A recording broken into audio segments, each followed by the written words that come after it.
ஆண்டவரும் மீட்பெரும் இரட்சகருமாகிய இயேசு கிறிஸ்துவின் நாமத்தினால் உங்களை மீண்டுமாக வாழ்த்து வரவேற்கிறோம். வாசிக்கப்பட்ட வேத பகுதி சங்கீத புஸ்தகத்தில் 17, 18, 19 இந்த 3 வசனங்களை நாம் வாசித்தோம். அதில் 17வது வசனத்தில் சொல்லப்பட்டிருக்கிற அந்த மனுஷகுமாரன் கர்த்தராகிய இயேசு கிறிஸ்துவை நமக்கு குறிக்கிற அந்த வார்த்தை. 15வது வசனம் சொல்லுகிறது, அப்பொழுது உம்மை விட்டு பின்வாங்க மாட்டோம், எங்களை உயிர்ப்பியும், அப்பொழுது உமது நாமத்தை தொழுது கொள்வோம். அல்லேலூயா. இன்றைய செய்தியுடைய தலைப்பு எங்களை உயிர்ப்பியும். அல்லேலூயா. சொல்லுங்க எல்லாருமே சேர்ந்து, எங்களை உயிர்ப்பியும். அல்லேலூயா. சங்கீதக்காரன் தேவனுடைய மனுஷன். அவர் தேவனிடத்துல கதறி ஜெபிக்கிற ஒரு ஜெபம், ஆண்டவரே எங்களை உயிர்ப்பியும் அப்படின்னு சொல்லிட்டு. வேத புஸ்தகத்துல எழுப்புதல் அப்படிங்கிற வார்த்தையை நம்ம பார்க்க முடியாது. நீங்க நிறைய பொதுக்கூட்டங்களை பார்க்கும்போது எழுப்புதலின் கூட்டம் அப்படின்னு சொல்லிட்டு பார்ப்பீங்க. ஆனால் அந்த எழுப்புதல் என்ற அந்த வார்த்தை வேதத்துல கிடையாது. அதற்கு இணையான வார்த்தை தான் உயிர்ப்பித்தல். அல்லேலூயா. எங்களை உயிர்ப்பியும். ஆமென். அந்த சங்கீத வசனங்களிலேயே அந்த சங்கீதக்காரன் கேட்கிறார், எங்களை திருப்பி கொண்டு வாரும். ஆமென். எங்களை திருப்பி கொண்டு வாரும், எங்களை உயிர்ப்பியும் அப்படின்னு சொல்லிட்டு அவர் ஜெபிக்கிறார். அப்ப உயிர்ப்பியும் என்று சொல்லும் பொழுது அங்க ஏதோ மரித்த சூழ்நிலை இருக்கிறது, அங்க ஏதோ வறட்சியான சூழ்நிலை இருக்கிறது. அதாவது ஆவிக்குரிய வாழ்க்கையில ஒரு மனுஷன், தேவனுடைய பிள்ளை, அவன் சோர்ந்து, அவன் பலவீனப்பட்டு அல்லது அந்த மரித்து கொண்டிருக்கிற அந்த ஒரு நிலை. அப்படியா இருக்கும்பொழுது அங்கே ஒரு எழுப்புதல் தேவை. ஆமென். அவன் ஆவிக்குரிய ரீதியாக நித்திரை கொண்டு இருப்பார்கள், ஆவிக்குரிய ரீதியாக மரித்து கொண்டு இருப்பார்கள். பாருங்க, இந்த குளிர் நாட்களில் இந்த மரங்கள்லாம் பாருங்க, எல்லா இலைகள் பூக்கள் எல்லாம் கொட்டி போய் பெரிய பட்டு போன ஒரு மரத்தை போல அது நின்று கொண்டிருக்கும். ஆனால் வசந்த காலம் வரும் பொழுது, ஆமென், அங்கு ஒரு உயிர் மீட்சி அந்த மரத்துல உண்டானது போல அதுல துளிர் விட்டு அந்த இலைகள் கிளம்பும், பூக்கள் வரும், காய்கள் வரும், கனிகள் பெறப்படும். அல்லேலூயா. அதை பார்க்கும் பொழுது ஒரு அழகாக இருக்கும், நல்ல ஒரு ஜீவன் நிறைந்த ஒரு மரம். ஆமென். பச்சை பசேல் என்று சொல்லி இருக்கக்கூடிய ஒரு மரம். அப்ப தேவனுடைய பிள்ளைகள் தேவனுடைய ஆலயத்துல பச்சையான ஒலிவ மரத்தை போல அவர்கள் நடப்பட்டு இருக்க வேண்டும் தேவனுடைய கிருபையினால. அல்லேலூயா. அப்ப அதுதான் தேவனுக்கு மகிமை உண்டாகும். நான் உயிர்ப்பிக்கப்பட்டு இருக்க வேண்டும். ஆமென். என்னுடைய ஆத்துமாவில நான் ஒரு எழுப்புதல் அடைந்திருக்க வேண்டும். அந்த உன்னத நிலையில, அந்த ஆசீர்வாதமான ஒரு நிலையில, அந்த மகிமையான ஒரு நிலையில எப்பொழுதும் நான் நிலைத்திருக்க வேண்டும். அல்லேலூயா. அதுல இருந்து இறங்குகிறதும், அதுல இருந்து ஏறுகிறதும், அதுல இருந்து சோர்ந்து போகிறதும், அதுல இருந்து இருதயம் தொய்ந்து போகிறதுமான அந்த காரியங்கள் இருக்கும்பொழுது அதுல நமக்கு ஆசீர்வாதம் இல்லை, தேவனுக்கும் அதுல மகிமை இல்லை. அப்ப இந்த சங்கீதக்காரன் தன்னுடைய நிலையை உணர்ந்து அவர் ஜெபிக்கிறார், எங்களை உயிர்ப்பியும். அல்லேலூயா.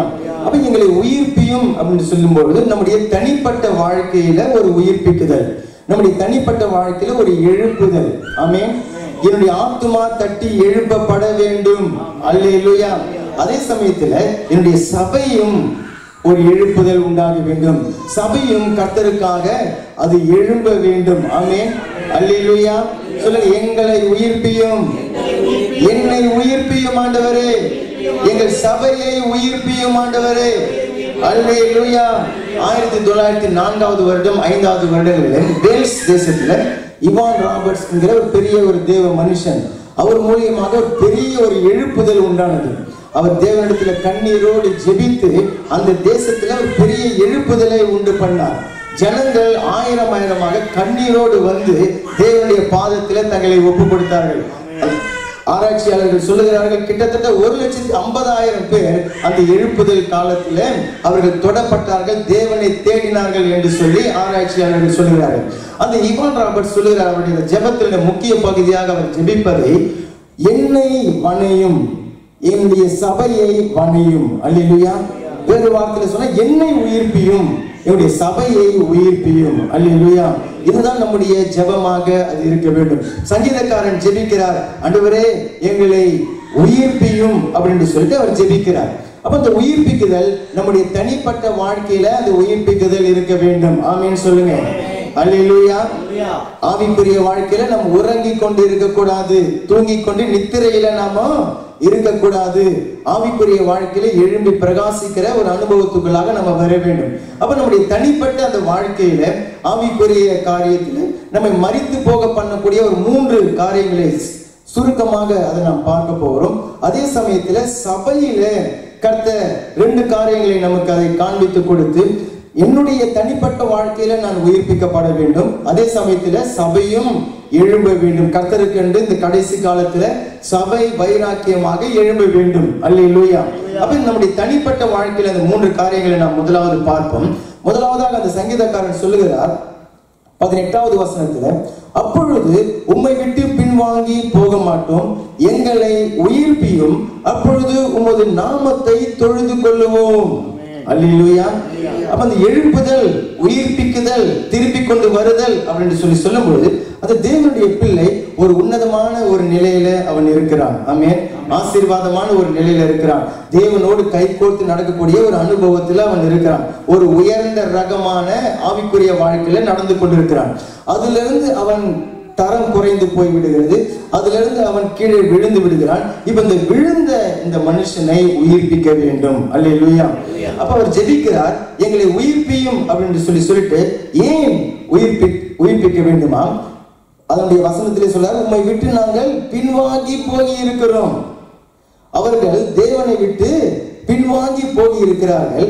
அது நிமித்தம் அவர் கேட்கிறார், எங்களை உயிர்ப்பியும். அப்ப தேவனை தேடுகிறதுல யோசனை பண்ணி பாருங்க. நம்முடைய அன்றாட ஜெப வாழ்க்கையில, நம்ம ரட்சிக்கப்பட்ட அந்த நாட்கள்ல தேவனோடு இருந்த அந்த ஒரு உறவு, அதிகாலையில எழுந்து தேவனை தேடி வேத புஸ்தகத்தை எடுத்து ஆவலாய் வாசித்து வேத வசனங்களை ஆராய்ந்து கேள்வி கேட்டு ஊழியக்காரர்களிடத்துல சந்தேகத்தை கேட்டு அதை கற்றுக்கொள்ளுகிற அந்த ஒரு வாஞ்சையில இருந்து தேவனை நல்ல உற்சாகமாக துதித்து அபிஷேகத்துல நிறைந்து தேவனை ஆராதித்தது, அந்த நாட்கள் எல்லாம் யோசனை பண்ணி பாருங்க.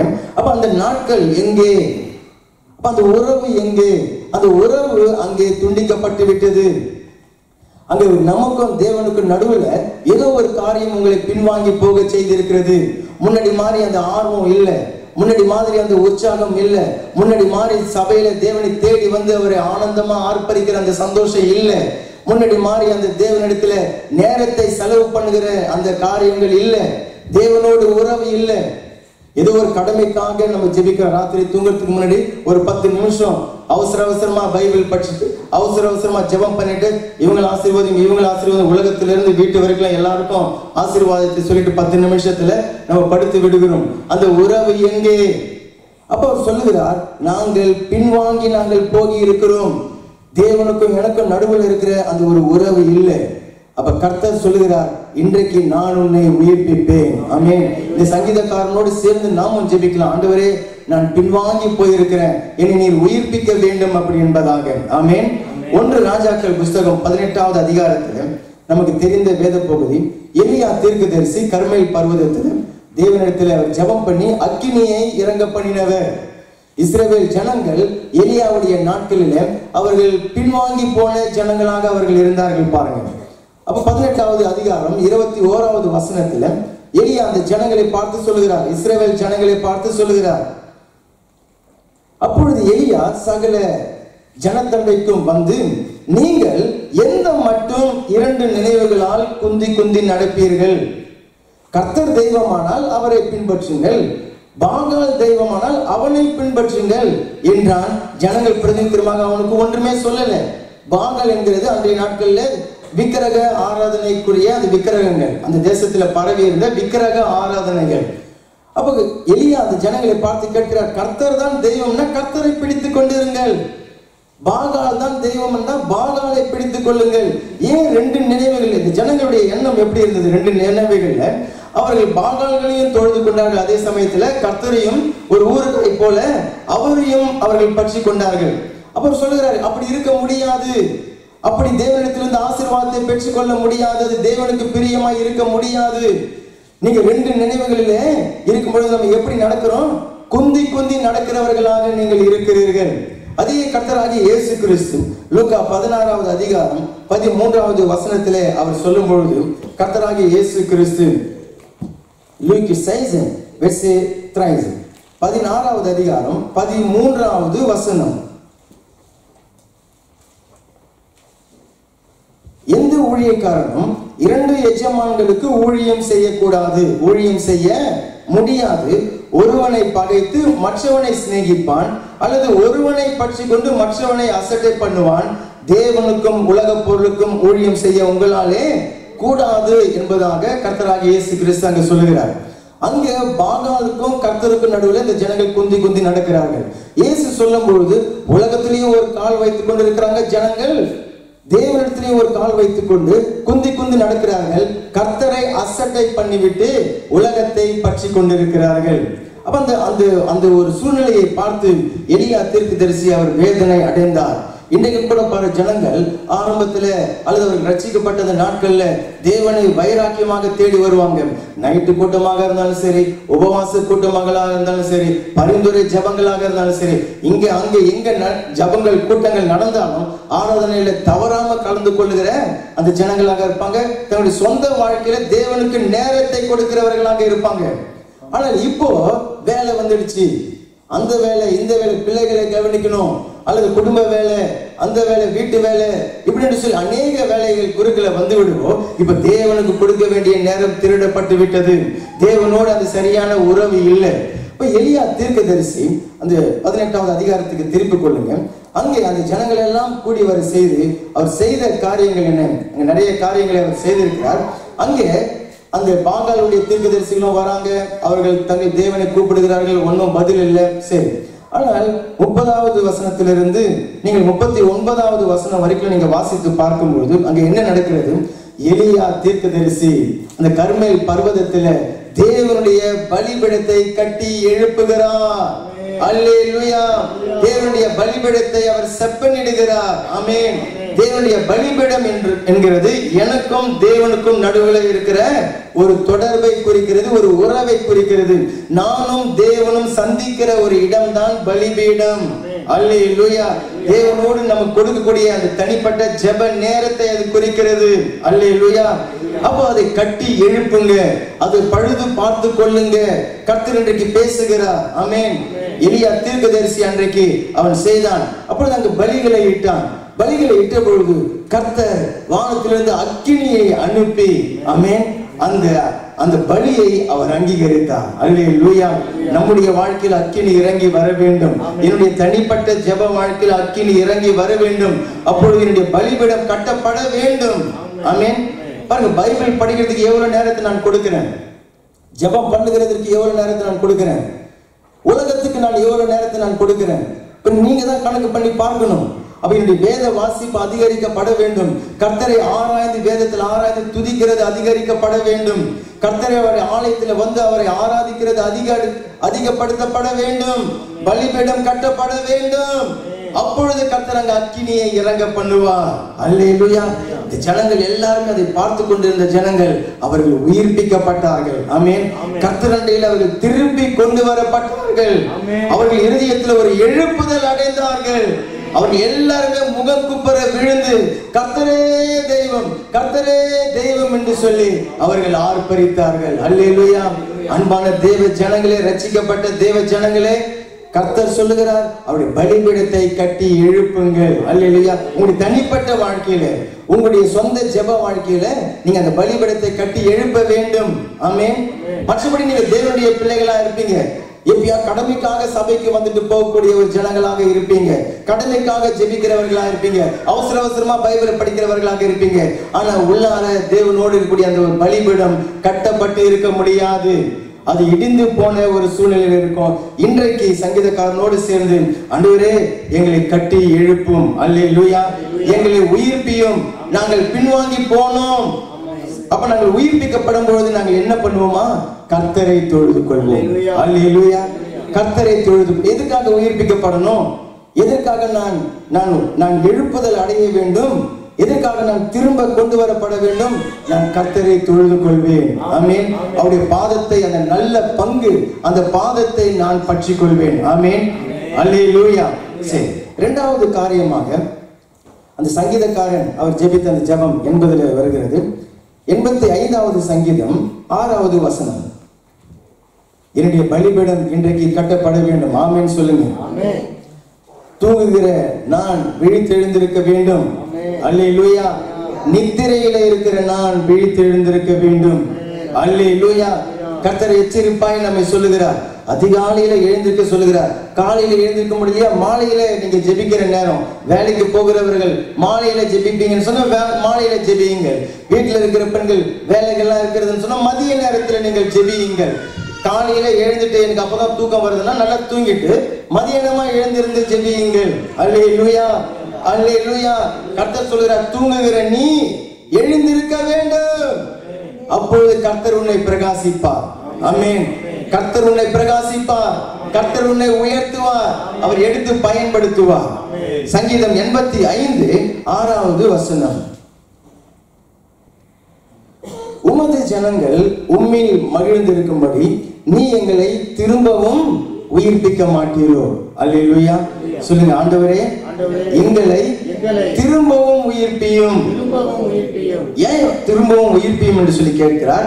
இங்கேயும் இந்த தேவ மனுஷன் சங்கீதக்காரன் தன்னுடைய நிலையை உணர்கிறார். ஆமென். தான் ஆவிக்குரிய வாழ்க்கையில மங்கி போயிருக்கிறதை அவர் உணர்கிறார். தேவனுடைய காரியங்கள்ல நான் சோர்ந்து போய் இருதயம் தொய்ந்து போய் இருக்கிறதை அவர் உணர்கிறார். இருதயத்துல ஒரு வறட்சியை அவர் உணர்கிறார். அதை உணர்ந்துட்டு அந்த மனுஷன் கேட்கிறார், என்னை திரும்பவும் நீர் உயிர்ப்பிக்க மாட்டீரோ. எதற்காக உயிர்ப்பிக்கும்படிக்கு அவர் கேட்கிறார்? உமது ஜனங்கள் உம்மில் மகிழ்ந்திருக்கும்படிக்காக. ஆமென். உம்முடைய ஜனங்கள் எல்லாம் உண்மையிலே மகிழ்ந்து களி கூற வேண்டும் அப்படின்னு சொல்லிட்டு அவருடைய இருதயத்துல அந்த சந்தோஷம் இல்லை, அது ஒரு மகிழ்ச்சி இல்லை. அப்போ அவர் கேட்கிறார், நாங்கள் உண்மையில மகிழ்ந்து இருக்கும்படிக்காக எங்களை நீர் மறுபடியும் உயிர்ப்பியும். என்ன மகிழ்ச்சி அது, என்ன சந்தோஷம் அது? வேதம் சொல்லும் பொழுது அதுதான் ரட்சண்யத்தின் சந்தோஷம். ஆமென். ரட்சிப்பின் சந்தோஷம். சொல்லுங்க, ரட்சிப்பின் சந்தோஷம்.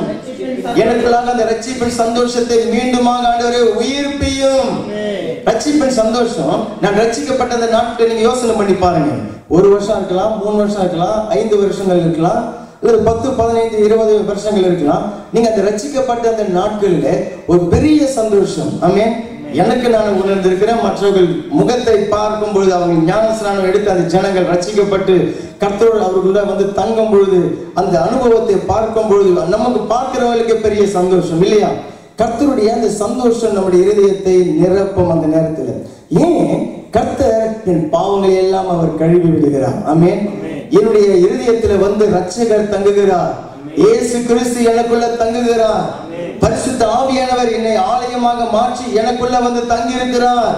நிறைய பேர் சாட்சி சொல்லுவாங்க, நான் இப்ப நல்ல ரொம்ப சந்தோஷமா இருக்கிறேன் பிரதர், எனக்குள்ள ஏதோ ஒரு புதுசா ஒரு பலன் வந்த மாதிரி இருக்குது, நான் தனியா இல்ல, கூட யாரோ என் கூட இருக்கிறது போல எனக்கு இருக்கிறது அப்படின்னு சொல்லி அவர்கள் சாட்சி சொல்லுவார்கள். ஆனால் ஒரு சில காலங்கள் செல்லும் பொழுது அந்த சந்தோஷம் அங்கே இல்லாமல் போய்விடும். அந்த ரட்சிப்பின் சந்தோஷம் இல்லாமல் போய்விடும். ஏன்? அந்த மகிழ்ச்சி இல்லாமல் போய்விடும். ஏன்? அங்க பாவம் நுழைந்து விட்டது. பாவம் வரும்பொழுது அதன் இருளை கொண்டு வந்துவிடும். தேவ பிள்ளைகள் ஒரு தவறில விடுகிறோம், ஒரு பாவத்தை செய்கிறோம். அப்போ அது உடனே தேவனிடத்துல அறிக்கை செய்து நம்ம இடத்துல அவரிடத்துல மன்னிப்பை கேட்டு அதை நம்ம பெற்றுக்கொள்கிறோம். ஆனால் ஒரு பாவத்துல விழுந்து ஒரு தவறை செய்து ஒரு காரியத்தை செய்து அதிலேயே வாழ்ந்து கொண்டிருக்கும் பொழுது, அதையே மறைத்து கொண்டிருக்கும் பொழுது உங்களுக்குள்ளாக இருக்கிற அந்த ரட்சிப்பின் சந்தோஷம் இருக்காது.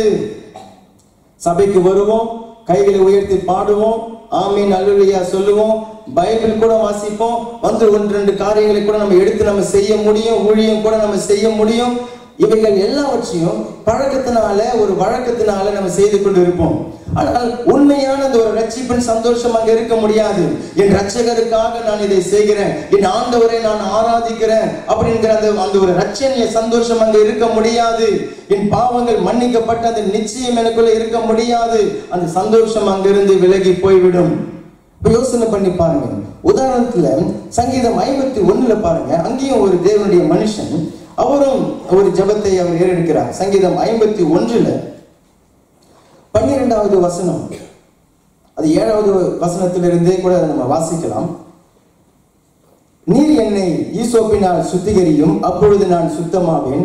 என்னை கழுவியருளும், அப்பொழுது நான் உறைந்த மழையிலும் வெண்மையாவேன். நான் சந்தோஷமும் மகிழ்ச்சியும் கேட்கும்படி செய்யும், அப்பொழுது நீர் நொறுக்கின எலும்புகள் களி கூறும். என் பாவங்களை பாராதபடி நீர் உமது முகத்தை மறைத்து என் அக்கிரமங்களை எல்லாம் நீக்கியருளும். தேவனே, சுத்த இருதயத்தை என்னிலே சிருஷ்டியும், நிலைவரமான ஆவியை என் உள்ளத்தில் புதுப்பியும். உமது சமூகத்தை விட்டு என்னை தள்ளாமலும் உமது பரிசுத்த ஆவியை என்னிடத்திலிருந்து எடுத்து கொள்ளாமலும் இரும். இப்ப கேட்கிறார், உமது இரட்சணியத்தின் சந்தோஷத்தை திரும்பவும் எனக்கு தந்து உற்சாகமான ஆவி என்னை தாங்கும்படி செய்தருளும். அல்லேலூயா. சொல்லுங்க, ஆண்டவரே எனக்கு இரட்சணிய சந்தோஷத்தை தாரும். என்னுடைய இரட்சிப்பின் சந்தோஷத்தை எனக்கு திரும்ப தாரும். ஒரு மாதிரி ஒரு மஷின் வாழ்க்கை மாதிரி ஆகிவிட்டது. ஆவிக்குரிய வாழ்க்கை ஒரு மஷின் வாழ்க்கை மாதிரி அது ஆகிவிட்டது. ஏதோ வழக்கத்தினால பழக்கத்தினால செய்யக்கூடிய காரியங்களாக ஆகிவிட்டது. அங்கு சந்தோஷம் இல்லை. காரணம், தாவீதுடைய வாழ்க்கையில பாவம் நுழைந்து விட்டது. அவன் தன்னுடைய இராணுவத்தில் இருந்த உரியா என்கிற மனுஷனுடைய மனைவியை அவன் எடுத்துக்கொண்டு தவறு செய்துவிட்டு அதை மறைக்க பார்த்தான், மறைக்கவும் முடியல. அப்ப அவனுடைய கணவனையும் அவன் கொலை செய்து விடுகிறான். திட்டம் செய்து அவன் திட்டம் போட்டு அவனுடைய கணவனையும் கொலை செய்து விடுகிறான். கொலை செய்துவிட்டு யாருக்கும் தெரியாது அப்படின்னு சொல்லி எல்லாம் முடிஞ்சிடுது அப்படின்னு சொல்லிட்டு எல்லாத்தையும் பூசி மூடி எல்லாம் மூடி வைத்து விட்டு தன்னை யாரும் கேட்கவும் முடியாது, யாருக்காவது தெரிந்தாலும் என்னை யாரும் கேட்க முடியாது, நான் தேசத்துக்கு ராஜாவாக நான் இருக்கிறேன் அப்படின்னு சொல்லிட்டு தான் செய்த பாவத்தை அவன் மறைத்து விட்டான். 1 மாதம் 2 மாதம் 10 மாதங்கள் கிட்ட ஆகிவிட்டது. இப்ப 11-12 மாதங்கள் ஆகி கொண்டிருக்கிறது. தாவீதுக்குள்ளே அவர் உணர்கிறார், அந்த ரட்சிப்பின் சந்தோஷம் இல்லை. அங்க ஆலயத்துக்கு போகிறார், தேவனை ஆராதிக்கிறார், தேவ ஜனங்களை பார்க்கிறார், பலிகளை செலுத்துகிறார், வீட்டுல அவர் பாடுகிறது போல அவர் பாடுகிறார், எல்லாவற்றையும் செய்கிறார். ஆனா தாவீதுக்குள்ள அந்த ரட்சிப்பின் சந்தோஷம் இல்லை. தாவீதும் கண்டுபிடிக்கவில்லை, தாவீதுக்கும் தெரியல. ஏன்னா அவர் வழக்கமா செய்து கொண்டிருக்கிற காரியங்களை செய்து கொண்டிருக்கிறதுனால நான் தேவனோடு சரியா தான் இருக்கிறேன் அப்படிங்கிறது போல அவர் நினைத்துக் கொண்டிருக்கிறார். ஆனால் நம்முடைய தேவன் பாருங்க, இரக்கத்தில் ஐஸ்வர்யம் உள்ளவர். ஆமென். கிருபை நிறைந்த தேவன் தம்முடைய தீர்க்கதரிசியை அவர் அனுப்புகிறார். அல்லேலூயா. ஒவ்வொரு முறையும் சொல்லக்கூடிய இந்த எல்லா உதாரணங்களிலும் தேவன் தம்முடைய ஊழியக்காரராகிய தீர்க்கதரிசியை அனுப்புகிறார். ஜனங்களை உயிர்ப்பிப்பதற்காக, ஜனங்களை திருப்பி கொண்டு வருவதற்காக, ஜனங்களுக்குள்ளாக ஒரு எழுப்புதலை உண்டு பண்ணுவதற்காக. ஆமென். இப்ப நாத்தான் தீர்க்கதரிசி வந்து தாவீதினிடத்தில் அவனுடைய பாவத்தை கண்டித்து அவனை உணர்த்தின பொழுது தாவீது ஆச்சரியப்பட்டு போயிட்டார். யாருக்கும் தெரியாத காரியம், யாரும் என்ன கேட்க முடியாத ஒரு காரியம் எப்படி ஆண்டவருக்கு தெரிந்தது? ஆனாலும் அவர் பாவ உணர்வு அடைந்தார். அல்லேலூயா. யாருக்கும் தெரியாம இருக்கலாம், மறைச்சு நம்ம நிறைய காரியங்கள் செய்யலாம். ஆனால் கர்த்தர் பார்க்கிறவர். அல்லேலூயா. யாரும் உங்களை கேட்க மாட்டாங்க. உங்க வீட்டுல இருக்கிறவங்க, உங்க குடும்பத்தில் இருக்கிறவங்க உங்களுடைய சுபாவத்தை பார்த்து, உங்களுடைய சூழ்நிலையை பார்த்து, உங்களுடைய பாவ காரியங்களை பார்த்து யாரும் கேட்க முடியாது. என்னை யாரும் கேட்க முடியாது. நான் தான் ராஜா, நான் தான் மந்திரி என்னுடைய வீட்டுல அப்படின்னு சொல்லி நம்ம இருக்க முடியும். கர்த்தர் கேட்பார். அல்லேலூயா. கர்த்தருடைய தீர்க்கதரிசிகள் மூலமாய் கர்த்தர் கேட்பார். அல்லேலூயா. அப்ப அந்த பாவம் நுழைந்ததை தாவீது உணர்ந்து தன்னிடத்திலிருந்து எடுப்பட்டு போன அந்த ரட்சிப்பின் சந்தோஷத்தை அவர் உணர்ந்தார். என்னிடத்துல இந்த ரட்சிப்பின் சந்தோஷம் இல்லை ஆண்டவரே அப்படின்னு சொல்லிட்டு அவர் கண்ணீரோடு கதறி இந்த ஜெபத்தை அவர் ஜெபிக்கிறார். அல்லேலூயா. அன்பான சகோதரனே சகோதரிகளே, எத்தனை விசை பாருங்க ரட்சிக்கப்பட்ட அந்த தேவன். நம்ம நிறைய சமயத்துல நம்ம என்ன நினைச்சிடணும், நான் ரட்சிக்கப்பட்டுட்டேன், இயேசு கிறிஸ்து ரத்தத்தினால கழுவப்பட்டுட்டேன், நான் வந்து நீதிமான், நான் வந்து பரிசுத்தவான், நான் சபைக்கு போகிறேன், தசம பாகம் கொடுக்கிறேன், நான் கர்த்தருக்காக ஊழியங்கள் செய்கிறேன் அப்படின்னு சொல்லிவிட்டு நான் செய்கிற தவறுகளை கர்த்தர் ஆட்டோமேட்டிக்காகவே அது அவர் மன்னிச்சிடுவார் அப்படிங்கிறத ஒரு மனப்பண்பில் அப்படியே இருந்து விடுகிறார்கள். அது படிந்து படிந்து படிந்து இருதயம் கடினமாக போய் விடுகிறது. அங்க அந்த சந்தோஷம் இல்லை. ஆரம்பத்துல இருந்த அந்த சந்தோஷம் இல்லை. ரட்சிக்கப்பட்ட நாட்களில் அந்த ரட்சிப்பின் சந்தோஷம் அங்க இல்லை. நம்முடைய கண்களின் இச்சைகளினால, மன்னிக்க முடியாத குணாதிசயங்கள்னால, குடும்பத்துல கணவனை மதிக்காம பேசி, மனைவியை மதிக்காம பேசி, நம்ம சண்டை போடும் பொழுது அங்க பகைகள் உண்டாகும் பொழுது உன்னுடைய ரட்சிப்பின் சந்தோஷம் அங்கே போய் விடுகிறது. வாயை திறந்தா போய் பாருங்க, நிறைய இந்த காது கேட்டு கேட்டு பிழிச்சு போகுது. வாயை திறந்தா போய் தேவ ஜனங்களுடைய வாயிலிருந்து வாயை திறந்தா பொய் வருது. ஒரு பரிசுத்த பேச்சுல ஒரு பரிசுத்தம் இல்லை. சண்டை பண்ணுகிற பேச்சு, ஊர்கதைகளை பேசி, அவங்களை குறைவா இவங்களை குறைவா பேசி, அவங்களை குற்றப்படுத்தி இவங்களை குற்றப்படுத்தி அவமானப்படுத்தி பேசி, அப்பொழுதெல்லாம் என்னுடைய ரட்சிப்பின் சந்தோஷம் என்னை விட்டு விலகி போகுகிறது. என்னுடைய குணம் இன்னும் மாறல, குணாதிசயங்கள் இன்னும் மாறல, என்னுடைய மன்னிக்கிற அந்த குணம் இன்னும் உருவாகல. இன்னும் எப்படி பகை வாங்கலாம், எப்படி நம்ம பதிலுக்கு பதில் நம்ம செய்யலாம், எப்படி இவங்க இப்படி செஞ்சாங்களா காத்து இருக்கிறது. அடுத்த சூழ்நிலை எப்போ வருது, நான் அதை அப்படியே நான் செய்து நான் பழி வாங்குவேன் அப்படிங்கிற காரியங்கள் அங்க இருக்கிறது. பொறாமைகள், தேவ ஜனங்கள், ரட்சிக்கப்பட்ட ஜனங்கள் மத்தியில பொறாமைகளும் பெருமைகளும் மேட்டிமைகளும் இருக்கிற வீண் பெருமைகள் அங்க இருக்கிறது. அப்ப அங்க ரட்சிப்பின் சந்தோஷம் இல்ல. பாவம் நுழையும் பொழுதெல்லாம் அந்த ரட்சிப்பின் சந்தோஷம் அங்கிருந்து போய்விடுகிறது. ஆனா கர்த்தர் இரக்கம் உள்ளவர். அல்லேலூயா சொல்லுங்க, கர்த்தர் இரக்கத்தில் ஐஸ்வர்யம் உள்ளவர். என்னுடைய பாவங்கள்னால நான் அந்த ரட்சிப்பின் சந்தோஷத்தை இழந்து விட்டேன், ஆனாலும் நான் அவருடைய பிள்ளையாக இருக்கிறேன். பரிசுத்த ஆவியானவர் உள்ளார தான் இருக்கிறார். தாவீது கேட்கிறார் பாருங்க, பரிசுத்த ஆவியானவர் என்னை விட்டு எடுக்காமல் இரும் அப்படி சொல்லி கேட்கிறார். உள்ளார தான் இருக்கிறார். அல்லேலூயா. அந்த பரிசுத்த ஆவியானவர் இருக்கிறார். ஆனால் அவர் துக்கப்பட்டு போயிருக்கிறார். என் மகள் இப்படி செய்கிறாளே, என் மகன் இப்படி செய்கிறானே அப்படின்னு சொல்லிட்டு துக்கப்பட்டு போயிருக்கிறார். மாய்மாலமான வாழ்க்கை, உள்ளே ஒன்று வெளியே ஒன்று இருக்கக்கூடிய ஒரு வாழ்க்கை, அது தேவனுக்கு அருவருப்பா இருக்கிறது. பாருங்க, அந்த சந்தோஷம் அங்க இருக்க முடியாது. நம்ம ஜெபிக்கலாம், பாடலாம், துதிக்கலாம், ரட்சிப்பின் சந்தோஷம் இருக்க முடியாது. தேவன் தீர்க்கதரிசியை அனுப்பினார். ஆமென். இன்றைக்கு அவர் தம்முடைய வார்த்தையை அவர் அனுப்புகிறார். தாவீது கதறி கண்ணீர் விட்டு தம்முடைய பாவங்களை தேவனிடத்தில் அறிக்கை செய்து அவர் அழுது அவர் மனம் திரும்பினார். அல்லேலூயா. இன்றைக்கு தேவனுடைய பிள்ளையே, கர்த்தரால் ரட்சிக்கப்பட்ட ஜனங்களே, அந்த ரட்சிப்பின் சந்தோஷம் எனக்குள்ள இன்றைக்கு வர வேண்டும். தேவனை பார்த்து, ஆண்டவரே அந்த ரட்சிப்பின் சந்தோஷத்தை எனக்கு தாரும், உமது ஜனங்கள் உண்மையிலே மகிழ்ந்திருக்கும்படிக்கு நீர் செய்கிற எங்கள் தேவன், எங்களுக்குள்ளாக அந்த மகிழ்ச்சியை தாரும் ஆண்டவரே, எங்களை உயிர்ப்பியும் ஆண்டவரே. நாங்கள் அறிக்கை செய்கிறோம், கர்த்தராகிய இயேசு கிறிஸ்து ரத்தத்தினால என்னுடைய இருதயத்தை கழுவும், ஈசோ புள்ளினால உடைய வசனத்தினால என்னுடைய இருதயத்தை கழுவும் அப்படின்னு சொல்லி நான் ஜெபிப்பேன் அப்படின்னு சொல்லி சொன்னால், இந்த சங்கீதக்காரனோடு கூட சேர்ந்து நீங்களும் நானும் ஜெபிப்போம் என்று சொல்லி சொன்னால், பரிசுத்த ஆவியானவர் தம்முடைய வசனத்தினால இயேசு கிறிஸ்துடைய ரத்தத்தை கொண்டு அவருடைய கிருபையினால நம்மை கழுவி அவர் சுத்திகரிக்கிறார். அல்லேலூயா. அந்த ரட்சிப்பின் சந்தோஷம் திரும்ப வந்துவிடும், அந்த உற்சாகம் வந்துவிடும். தேவனுக்காக ஓடி வருகிறது மனப்பூர்வமான ஒரு இருதயம் உண்டாகிவிடும். கர்த்தருக்காக அர்ப்பணிப்பீங்க. ஏன் ஏனதானு சொல்லி இருக்கிறோம் தெரியுமா? அந்த சந்தோஷத்தை நீங்க இழந்து போய்விட்டீங்க. கர்த்தருக்காக ஒரு காரியத்தை செய்யறதுல தயங்குறோம். ஏன் தெரியுமா? அந்த சந்தோஷத்தை நீங்க இழந்து போய்விட்டீங்க. ஆனால் கர்த்தர் சொல்கிறார், இன்றைக்கு அந்த ரட்சிப்பின் சந்தோஷத்தை நான் தருவேன். அல்லேலூயா. தூரத்தை பார்க்க மாட்டீங்க, நேரத்தை பார்க்க மாட்டீங்க, மழை பெய்யுது, வெயில் அடிக்குது, பனி பெய்யுதுன்னு பார்க்க மாட்டீர்கள். கர்த்தரை தேடி அவருடைய பாதத்தை நான் எப்ப பிடிப்பேன் அப்படின்னு சொல்லி நீங்க ஓடி வருவீர்கள். இவர் சொன்னார், அவர் சொன்னார், அவர் மேல கோபம், இவர் மேல கோபம் இல்லை. என் தகப்பனுடைய வீடு, என் ராஜாவுடைய அரண்மனை, தேவ சபை, நான் அவருடைய மகன், நான் அவருடைய மகள், அவரை தேடி நான் வருவேன். அல்லேலூயா.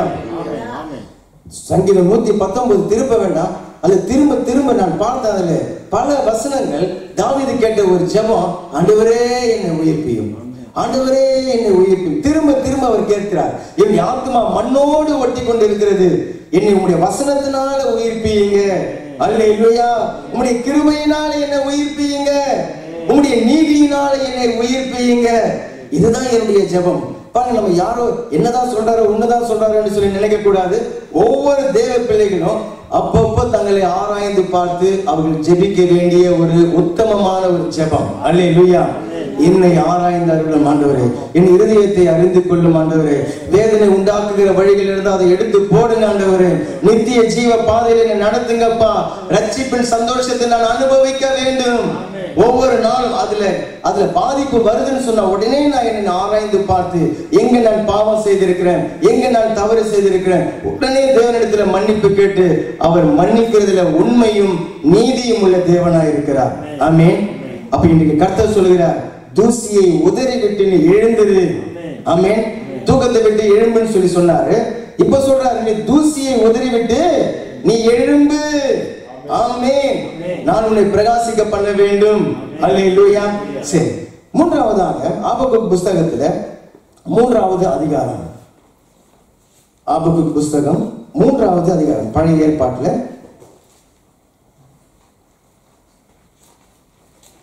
உடைய வேத புஸ்தகத்துல 1086வது பக்கம், தமிழ் வேதாம் புஸ்தகத்துல 1086 3வது அதிகாரம் 17-18 வசனங்களை வாசிக்கிறோம். அத்திமரம் துளிர்விடாமல் போனாலும், திராட்சை செடிகள் பழம் உண்டாகாமல் போனாலும், ஒலிவு மர பலன் அற்று போனாலும், வயல்கள் தானியத்தை விளைவியாமல் போனாலும், கிடையில் ஆட்டு மந்தைகள் முதலற்று போனாலும், தொழுவத்திலே மாடுகள் இல்லாமல் போனாலும், நான் கர்த்தருக்குள் மகிழ்ச்சியாய் இருப்பேன். என் ரட்சிப்பின் தேவனுக்குள்ளாக நான் களி கூறுவேன். அல்லேலூயா. ஆபகுக் தீர்க்கதரிசி அவர் எழுதுகிறார், தேசத்துல ஒரு பெரிய ஒரு வறட்சி, தேவனுடைய கோபம் அந்த தேசத்து மேல இருக்கிறது.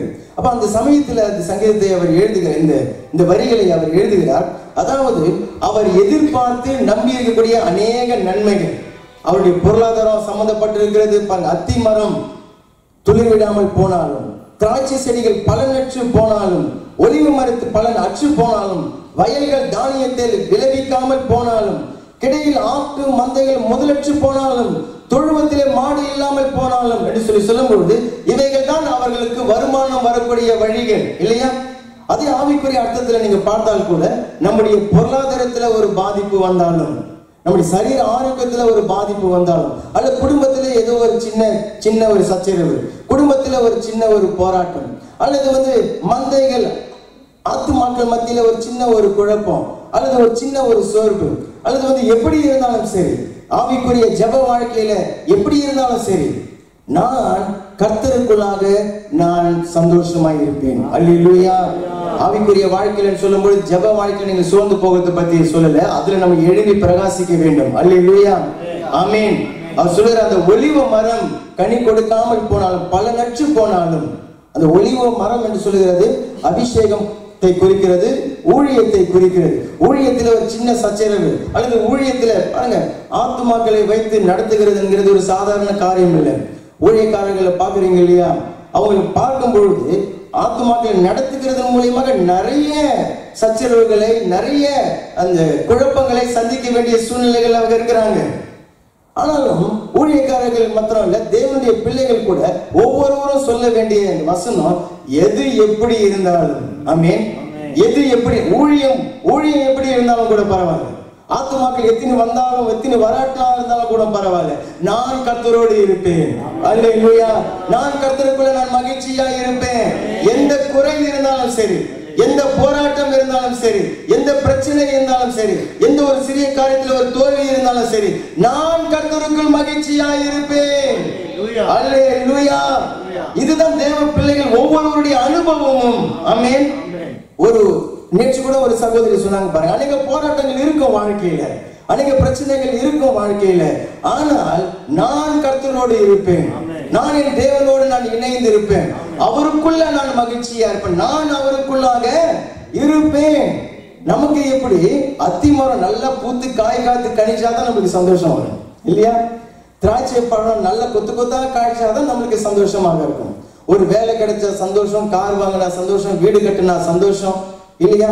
அல்லது ஏதாவது பொருட்கள் வாங்கினா சந்தோஷம், எல்லாம் நல்லா இருந்தாக்கா சந்தோஷம் அப்படின்னு சொல்லி இப்படிதான் நம்முடைய சந்தோஷம் இருக்கும். அவைகள் எல்லாம் நல்லது, அப்படி சந்தோஷம் வருதுதான், தேவன் அந்த ஆசீர்வாதங்களை அவர் கொடுக்கிறார். ஆனால் அதுல ஒரு குறைவு வந்து விடும்போது அந்த சந்தோஷம் போய்விடும், அந்த சந்தோஷம் திருடப்பட்டு போய்விடும். ஏன்னா அது நிரந்தரமான சந்தோஷம் இல்லை.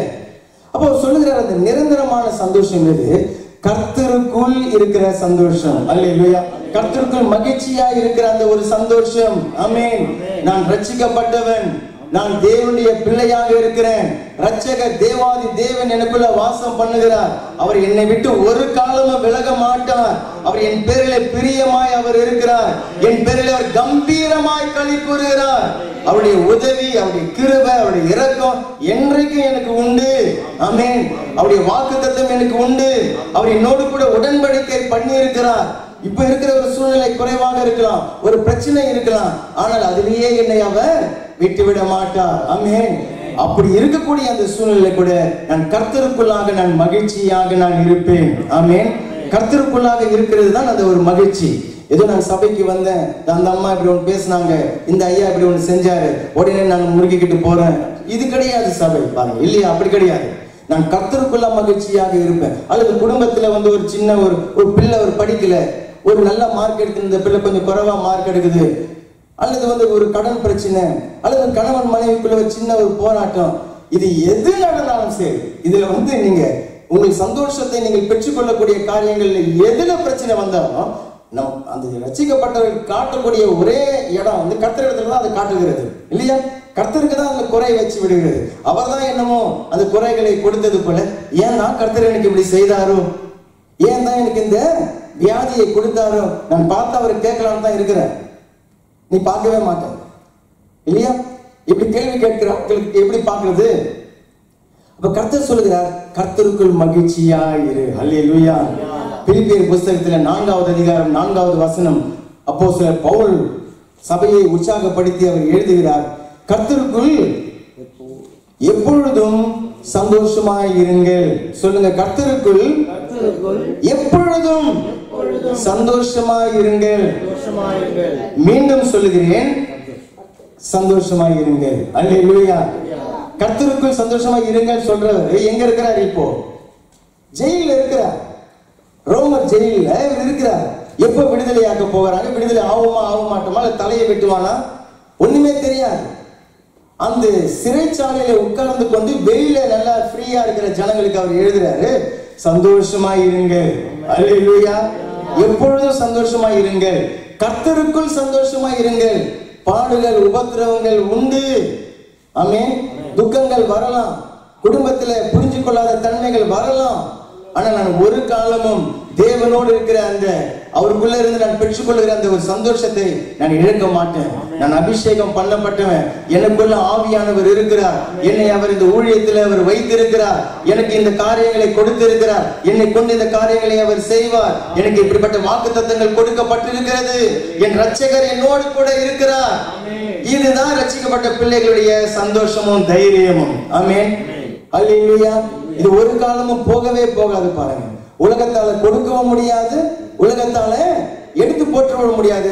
அது தேவ சமாதானம், அந்த சந்தோஷம் எப்பவுமே நிலைவரமாக எனக்குள்ளாக இருக்கும். அல்லேலூயா. அப்ப என்னுடைய தனிப்பட்ட வாழ்க்கையில நான் எழுப்புதல் அடைய வேண்டும். அப்ப என்னுடைய எழுப்புதலை தடுக்கிறது எது?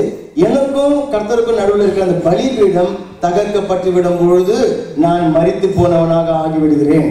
அப்ப அந்த பலிபீடம் கட்டப்பட வேண்டும், உறவு புதுப்பிக்கப்பட வேண்டும், தேவனோடு இருக்கிற உறவு புதுப்பிக்கப்பட வேண்டும். எலியா தீர்க்கதரிசி வழியாக தேவன் அன்றைக்கு பலிபீடத்தை கட்டினார், அங்கு பெரிய எழுப்புதல் உண்டானது. ஆமென். என்னுடைய இருதயத்தில் ஒரு எழுப்புதல் உண்டாகும்.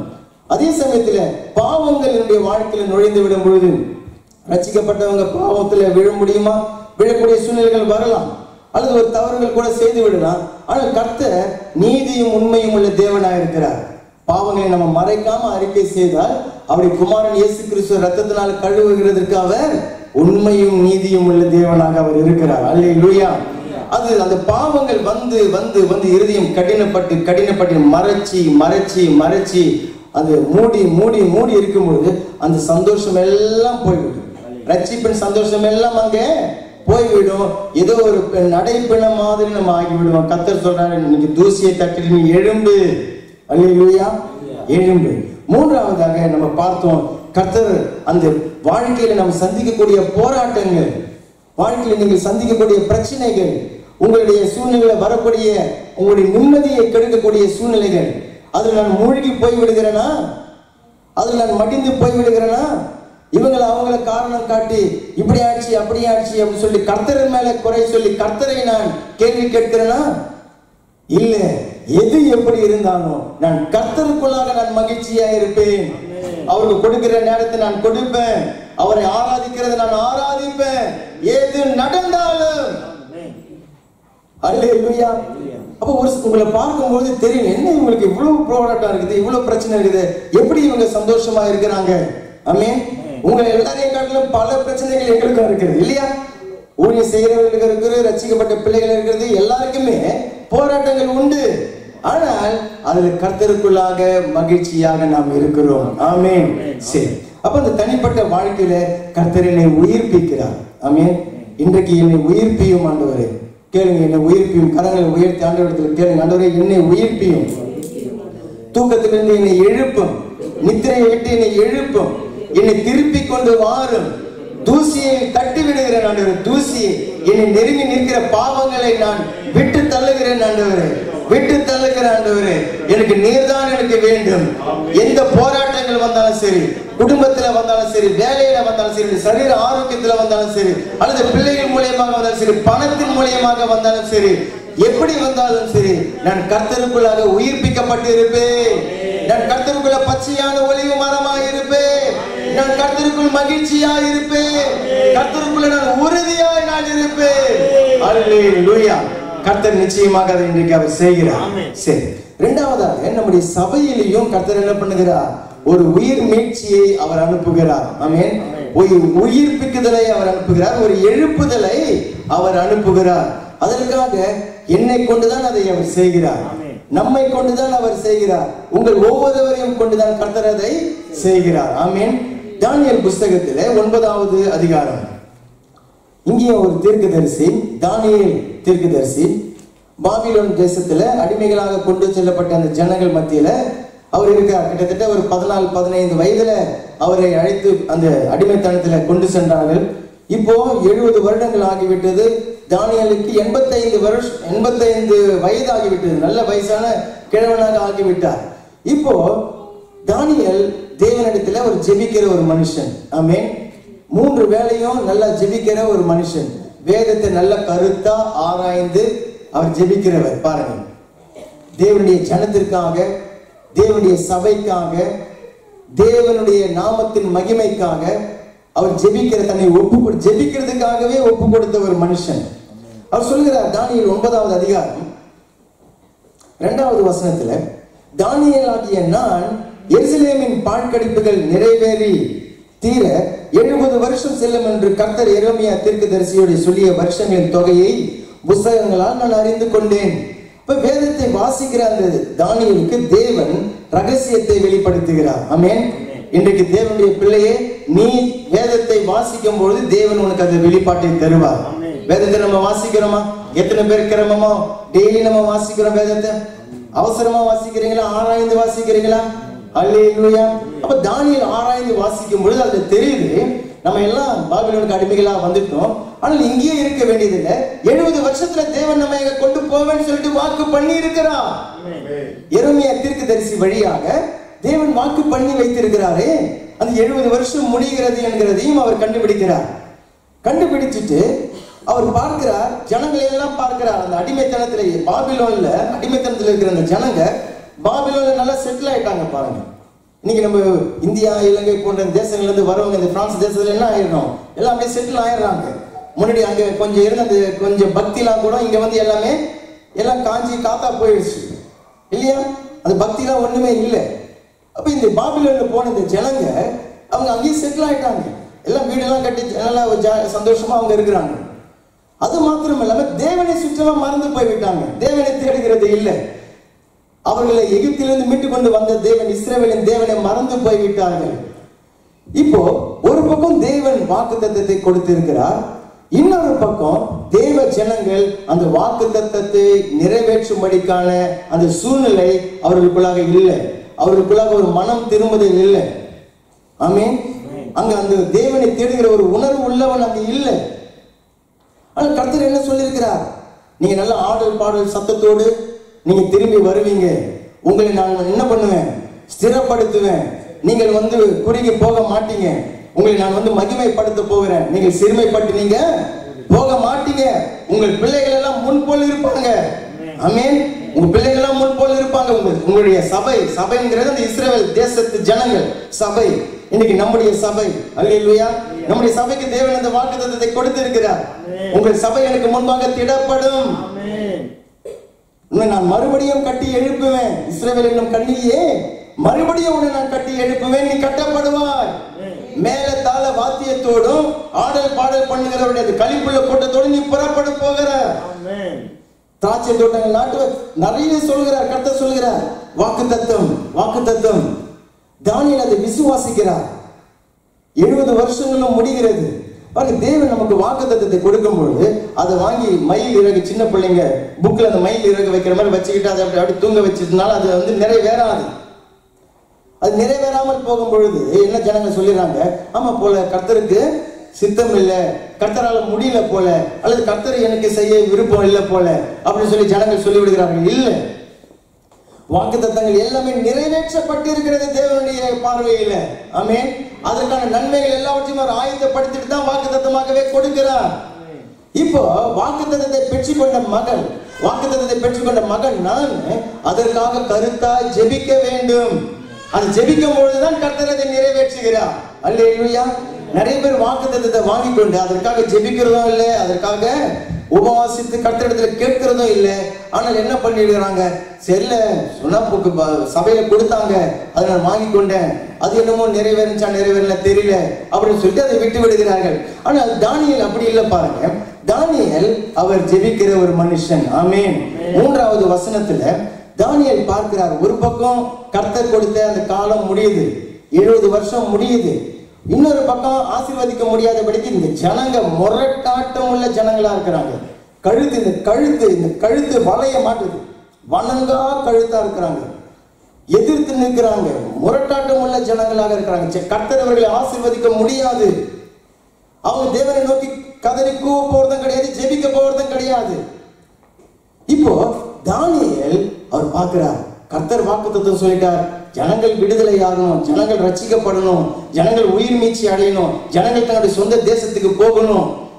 இவர்கள் அந்த விடுதலையை பெற்றுக்கொள்ளலன்னு சொன்னா, கர்த்தருடைய வாக்குத்தத்தம் நிறைவேறலன்னு சொன்னா கர்த்தருடைய நாம மகிமை அடைய முடியாது. அப்போ அந்த பாரத்தை நான் என் மேலே ஏற்றுக்கொள்கிறேன். அல்லேலூயா. நான் ஜெபிக்கிற ஆண்டவரே, இந்த ஜனத்திற்காக, தேவனை தேடாத முரட்டாட்டம் உள்ள கீழ்ப்படியாத இந்த ஜனங்களுக்காக நான் ஜெபிக்கிறேன் அப்படின்னு சொல்லிட்டு அவர் 3வது வசனத்துல பாருங்க, நான் உபவாசம் பண்ணி இரட்டிலும் சாம்பலிலும் உட்கார்ந்து தேவனாகிய ஆண்டவரை ஜபத்தினாலும் விண்ணப்பத்தினாலும் தேட என் முகத்தை அவருக்கு நேராக்கி என் தேவனாகிய கர்த்தரை நோக்கி ஜெபம் பண்ணி பாவ அறிக்கை செய்தேன். ஆமென். யார் பாவ அறிக்கை செய்கிறாரு? தானியேல் செய்கிறார். தானியேல் பயங்கரமான நீதிமான். ஆமென். தேவன் அவர் மேல பிரியமா இருக்கிறார், நீதிமான். ஆனால் இந்த நீதிமான் என்ன பண்றாரு, உபவாசம் பண்ணி தேவனுடைய நாம மகிமை அடையணும், இந்த ஜனங்கள் எல்லாம் ரட்சிக்கப்படணும். அல்லேலூயா. இவர்கள் தேவனை சரியா தேட மாட்டாங்க, தேவனை அசட்டை பண்ணுகிறார்கள், தேவனை விட்டு பின்வாங்கி போன ஒரு வாழ்க்கையில இருக்கிறாங்க, தேவனை மறந்து போன ஒரு வாழ்க்கையில இருக்கிறாங்க. நான் ஆண்டவரே அவர்களுக்காக மன்னிப்பு கேட்கிறேன், நான் ஜெபிக்கிறேன் அப்படின்னு சொல்லிட்டு தண்ணியும் நல்ல கவனிங்க, இதுதான் ரொம்ப முக்கியமான ஒரு காரியம். பரிந்துரை ஜெபம் செய்கிறார். அந்த பாவ ஜனங்களோடு, உணர்வில்லாத ஜனங்களோடு, தேவனை தேடாத அந்த ஜனங்களோடு தண்ணியும் ஒரு ஆளாக வைத்துக்கொண்டு இப்போ நாங்கள் பாவம் செய்தோம் அப்படின்னு சொல்லிட்டு ஜெபிக்கிறார். அல்லேலூயா. அப்படிப்பட்ட தானியேல் நம்முடைய சபையில எழும்ப வேண்டும். ஆமென். எத்தனை பேர் சொல்றீங்க, நான் தான் தானியேல்? ஆமென். சபையில நான் தான் தானியேல், என் ஜனங்களுக்காக நான் ஜெபிப்பேன். ஏதோ அந்த அம்மா பாவம் செஞ்சிருச்சு ஆண்டவரே, இப்ப நான் போனா போதும், நான் ஜெபிக்க வந்திருக்கேன், நான் கொஞ்சம் நீதிமான், அப்படி ஜெபிக்கிற ஜெபம் இல்லை. நாங்கள் பாவம் செய்தோம். அல்லேலூயா. நான் பாவம் செய்த ஆண்டவரே, நான் பாவம் செய்தேன். ஆமென். ஜனங்கள் அசட்டை பண்ணுகிறாங்க, ஆராதனையை அசட்டை பண்ணுகிறாங்க, தாமதமா வருகிறாங்க, தேவனுடைய வசனத்துக்கு கீழ்ப்படுகிறது இல்லை, ரட்சிப்புக்கு கீழ்ப்படுகிறது இல்லை, கர்த்தரை முதலிடத்துல வைக்கிறது இல்லை, கர்த்தரை முக்கியமான இடத்துல வைக்கிறது இல்லை. ஜனங்கள் தேவனுக்கு விரோதமாக பாவம் செய்கிறார்கள், பாவ அடிமைத்தனத்துல இருக்கிறார்கள், பாவ பழக்க வழக்கங்கள்ல இருக்கிறார்கள், இன்னும் விடுதலை ஆகாம இருக்கிறாங்க. ஆண்டவரே நான் ஜெபிக்கிறேன், நான் தான் அந்த தானியேல். அல்லேலூயா. சொல்லுங்க, நான் ஜெபிப்பேன், நான் ஜெபிக்கிறேன் ஆண்டவரே எங்கள் சபைக்காக, நான் உத்தரவாதம் பண்ணி நான் ஜெபிக்கிறேன் ஆண்டவரே. அல்லேலூயா. அப்படியான ஜனங்களை கர்த்தர் அவர் எழுப்புகிறார். ஆமென். நான் அந்த குறிப்பிட்ட பாவத்தை செய்யாம இருக்கலாம், ஆனால் அந்த பாவம் செய்த ஜனங்கள் அந்த சபையில தான் நான் இருக்கிறேன். அல்லேலூயா. பாவம் செய்கிற குடும்பத்துல தான் நான் இருக்கிறேன்.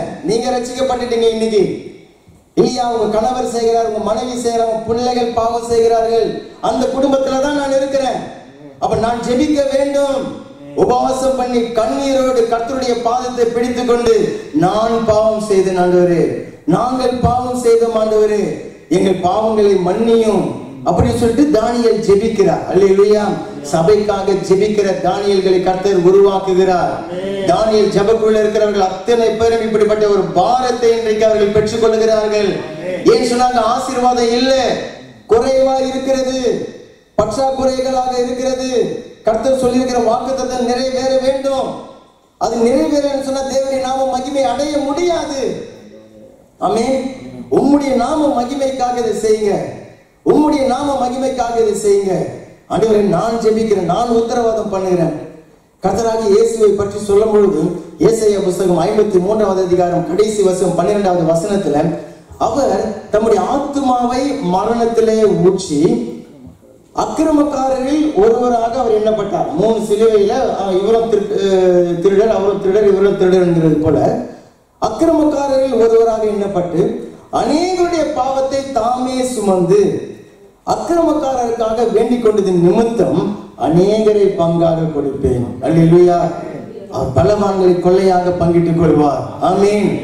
அவர் அக்கிரமம் செய்யல, அவர் பாவம் செய்யல, அவர் பாவி கிடையாது, அவர் பரிசுத்தமுள்ள தேவனுடைய குமாரன். ஆமென். அவர் அக்கிரமக்காரர்கள் ஒருவராக அவர் எண்ணப்பட்ட அவர்கள் மத்தியில தன்னை வைத்துக் கொண்டார். அநேகருடைய பாவத்தை தாமே சுமந்து அவர்களுக்காக இவர் ஜெபம் பண்ணுகிறார். அல்லேலூயா. அப்படியான ஒரு ஜெபிக்கிற ஒரு ஜெப வீரர்கள். ஆமென். அவர்களை கொண்டு சபையை கர்த்தர் உயிர்ப்பிக்கிறார். ஆமென். அவர்களை கொண்டு சபையை கர்த்தர் கட்டி எழுப்புகிறார்.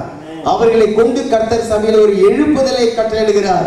எங்கள் ஜனங்கள், ஆண்டவரே, எங்களுடைய ஜனங்கள், உம்முடைய நாமம் தரிக்கப்பட்டிருக்கிற சபை.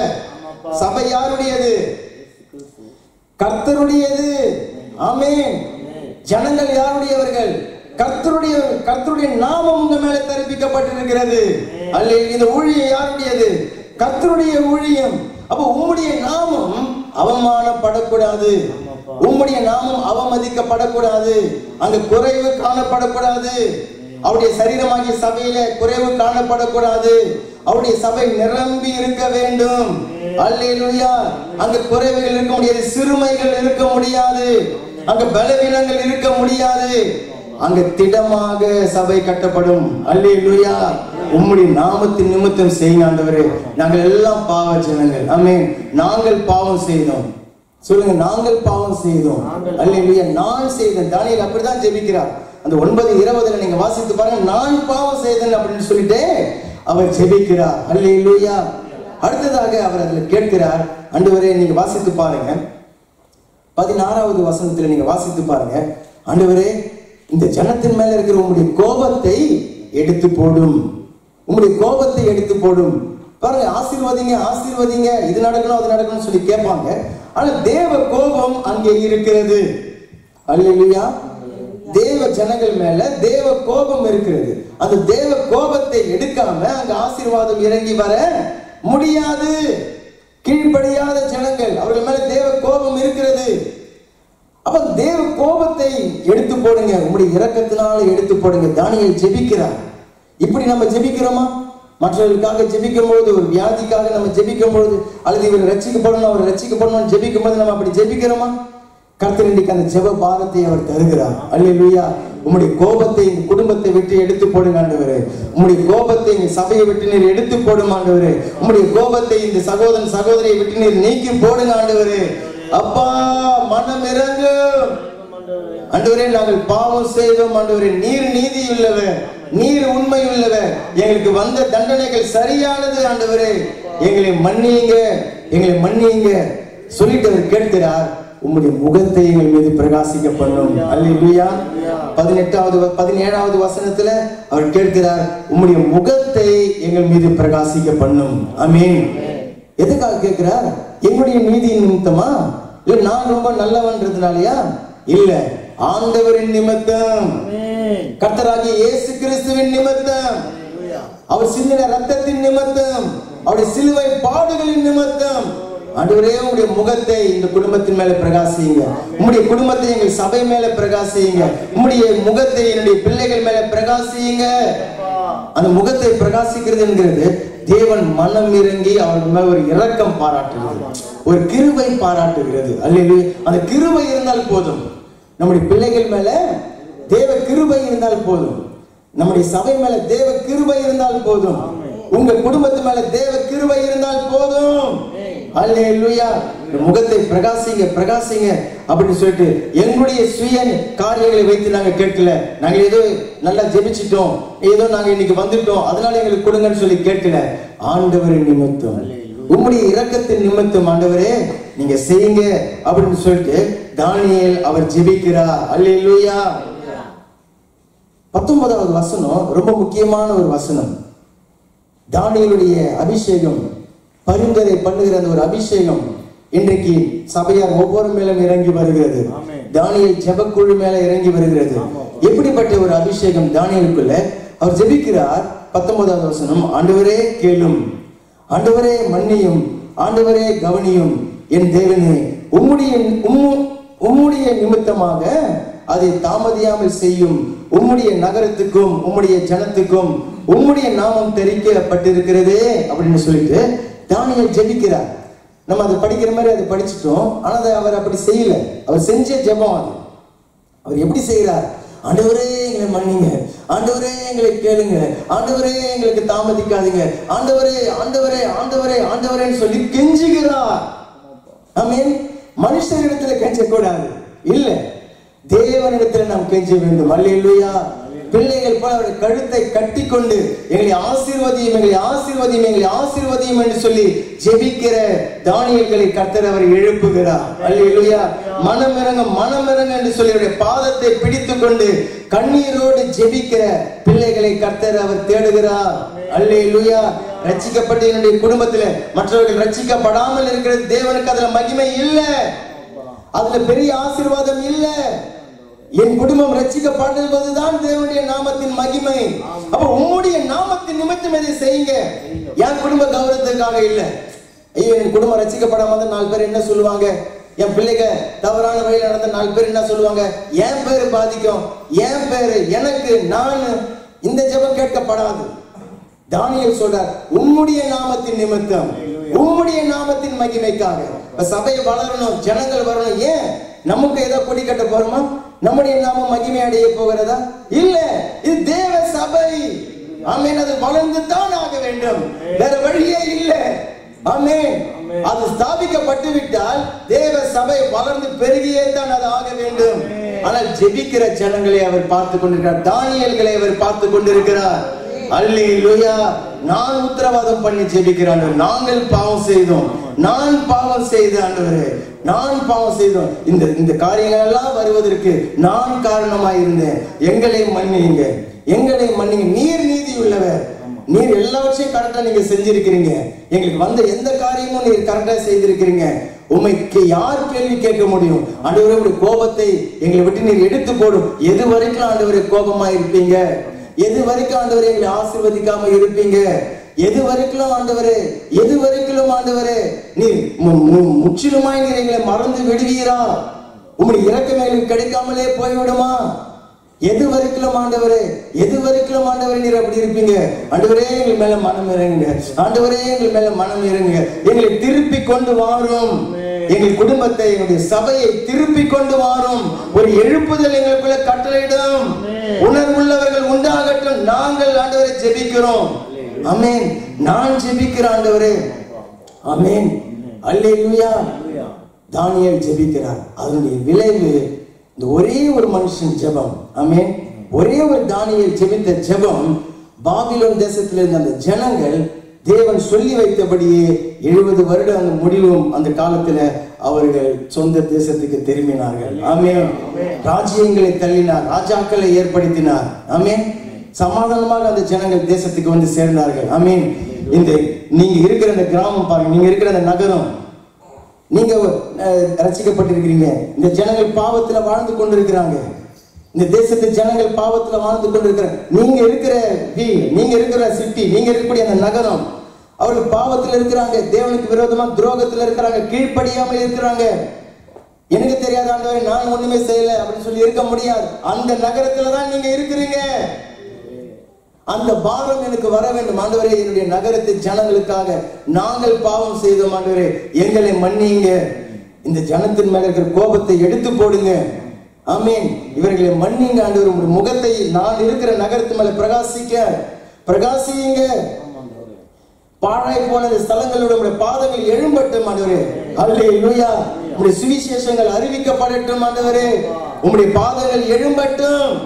என்னுடைய நகரத்தில் எழும்பட்டும். நான் பாவம் செய்தேன், நாங்கள் பாவம் செய்தோம், மனம் இறங்குங்கப்பா. என்னுடைய நீதியின்படி நாங்க கேட்கல. இயேசு கிறிஸ்து கல்வாரி சிலுவையில் அந்த சிந்தின ரத்தத்தின் நிமித்தம், அவருடைய பாடுகள் நிமித்தம் இதை நீர் செய்தருளும். அல்லேலூயா. அப்படியான தானியேல். அப்ப ஜனங்கள் அவர்கள் தன்னுடைய தேவனிடத்தில் அவர்கள் திரும்பி வருவார்கள். அல்லேலூயா, அல்லேலூயா. ஈவான் ராபர்ட்ஸ் அவர் ஜெபித்தார், ஆண்டவரே என்னை எழுப்புதல் அடைய செய்யும், என்னை உயிர்ப்பியும், என்னுடைய சபையை உயிர்ப்பியும். ஆமென். தானியேல் எழும்பும்போது சபை உயிர்ப்பிக்கப்படும். இது ஒரு தனிப்பட்ட ஒரு ஊழியக்காரர், ஒரு பாஸ்டர்காரர் அதனால கிடையாது. ஜனங்கள் எழும்ப வேண்டும். தானியேல் உத்தரவாதம் பண்ணி ஜெபிக்கிற, உபவாசம் இருந்து கண்ணீரோடு தாழ்த்தி, தன்னை தாழ்த்தி ஜெபிக்கிற அந்த ஜெபங்கள் சுயநலமான ஜெபம் இல்லை. என்னை பார்த்து கர்த்தர் பிரியமானவனே, பிரியமானவனே என்று சொல்லி கர்த்தர் சொல்ல வேண்டும். அந்த ஜெபத்தை அவர் கர்த்தர் கேட்கிறார். அல்லேலூயா. எழுப்புதலை அவர் கட்டளையிடுகிறார். ஜனங்கள் மந்தை மந்தைகளாக சபைகளில் வந்து அவர்கள் சேருவார்கள். அல்லேலூயா. நம்முடைய சபைக்கு கர்த்தர் அவர் செய்கிறார். ஸ்தோத்திரமும் ஆடல் பாடல் சத்தமும் கேட்கப்படும். உங்களை நான் ஸ்திரப்படுத்துவேன் என்று சொல்லி கர்த்தர் சொல்லுகிறார். உங்களை வர்த்திக்க பண்ணுவேன் என்று சொல்லி கர்த்தர் சொல்லுகிறார். உங்களை மகிமைப்படுத்துவேன் என்று சொல்லி சொல்லுகிறார். உங்களை எனக்கு முன்பாக திடப்படுத்துவேன் என்று சொல்லி சொல்லுகிறார். நான் மறுபடியும் உயிர்ப்பித்து கட்டி எழுப்புவேன் என்று சொல்லி அவர் சொல்லுகிறார். நீங்கள் புதிய நகரங்களிலே சென்று திராட்சை தோட்டங்களை நாட்டுவீர்கள். சபையில தேடி வரக்கூடிய ஜனங்கள் அவருடைய துக்கத்தை எல்லாம் கர்த்தர் சந்தோஷமாக அவர் மாற்ற போகிறார். அவர்களில் தொய்ந்து போனவர்கள் யாரும் இருப்பது இல்லை. கர்த்தர் அதை நிச்சயமாக அவர் செய்வார். ஆமென். நாம் எழுந்து நின்று நாம் ஜெபிக்கலாம்.